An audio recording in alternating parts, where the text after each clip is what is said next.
प्रिय श्रद्धालुओं, जय श्री कृष्णा, जय श्री राम, जय श्री राधे राधे, जय श्री महाकाल। इस प्रवचन में आपको सुनाएंगे आचार्य द्रोणाचार्य का वध धृष्टद्युम्न द्वारा कर दिया गया। आचार्य की मृत्यु के पश्चात जो उनका पुत्र अश्वत्थामा है वो बड़ा क्रोधित हुआ और उनके द्वारा नारायण अस्त्र का प्रयोग करने लगा। नित्य प्रति की भांति रात्रि के समय संजय धृतराष्ट्र के पास गए और बड़े दुखी होकर आचार्य के वध का समाचार सुनाया। इस हृदय विदारक समाचार को सुनकर धृतराष्ट्र बालकों की तरह रो उठे और कहने लगे, हा विधाता, क्या वास्तव में ही तू कौरवों के नाश पर तुला है? शनय शनय कौरवों के समस्त विजय स्तंभ टूटे जा रहे हैं। कुछ समय पहले महात्मा भीष्म गए और आज आचार्य भी कौरवों को अनाथ कर गए। अब कौरवों की विजय होना असंभव है। उन्होंने संजय से पूछा कि हे संजय, अस्त्र शस्त्रों की विद्या से आचार्य धर्मनिष्ठ अपने पिता का वध का समाचार सुनकर अश्वत्थामा ने क्या कहा और कौरव सेना की क्या दशा हुई? संजय ने कहा, हे कुरुश्रेष्ठ, आचार्य द्रोण की मृत्यु से कौरवों को बड़ा शोक हुआ। वे अनाथ की तरह इधर उधर भटकने लगे और विलाप करने लगे। उनके युद्ध का उत्साह जाता रहा। दुर्योधन आदि महारथी और समस्त सैनिक युद्ध छोड़कर भाग निकले। इस प्रकार सेना को भागती हुई देखकर अश्वत्थामा ने दुर्योधन के पास जाकर पूछा, राजन, आप इतने उदास क्यों हैं? सारी सेना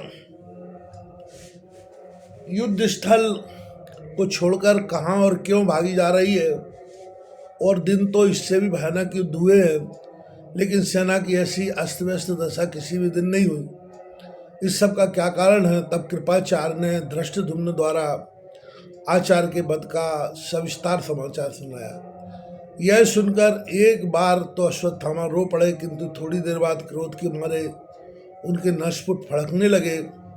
भ्रुकुटी तन गई और हाथ धनुष पर जा पहुंचा और बोले, दुरात्मा धृष्टद्युम्न ने पिता द्रोण का वध करके जो यह पाप किया है उसका भयंकर परिणाम उसे शीघ्र ही भुगतना पड़ेगा।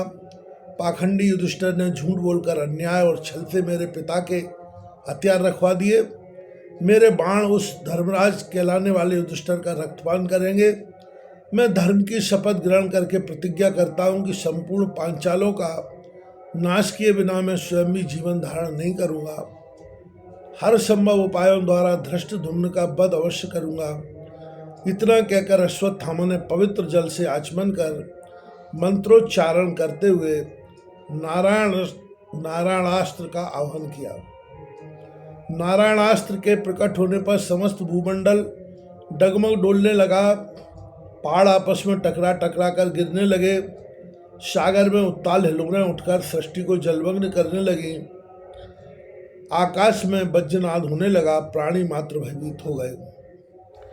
उस समय युधिष्ठिर ने अर्जुन से इस हलचल का कारण पूछा तो उन्होंने कहा कि धर्मराज असत्य बोलकर गुरु द्रोण और विप्र का इस क्षण भंगुर राज के लिए वध कर दिया।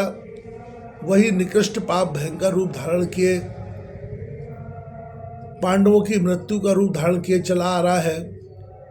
उस समय अर्जुन ने और भी कटोक्तियों द्वारा धर्मराज को बुरा भला कहा, लेकिन भीम ने अर्जुन का प्रतिवाद किया। यहाँ तक कि आचार्य के वध की समस्या को लेकर पांडवों में दो पक्ष हो गए और बहुत समय तक इस पर वाद विवाद हुआ। धृष्टद्युम्न और सात्यकी तो आपस में मरने मारने को तैयार हो गए, लेकिन श्री कृष्ण ने नीतिपूर्ण वाक्यों से सबको संतोष प्रदान किया। इस कथा का तात्पर्य यही है कि यथासंभव छल करके कोई काम नहीं करना चाहिए, परंतु यहाँ बात ये आती है कि अभिमन्यु को भी ये 7 महारथियों ने छल करके ही मारा था, अभिमन्यु का वध किया था और उसमें आचार्य द्रोणाचार्य भी शामिल थे। इसलिए जो लोग पहले ही अधर्म कर रहे हैं, अधर्म के रास्ते पे चल रहे हैं, उनका अंत अगर अधर्म से होता है तो कोई बात नहीं है, परंतु फिर भी हमें अपना जीवन धर्म में चलाना चाहिए।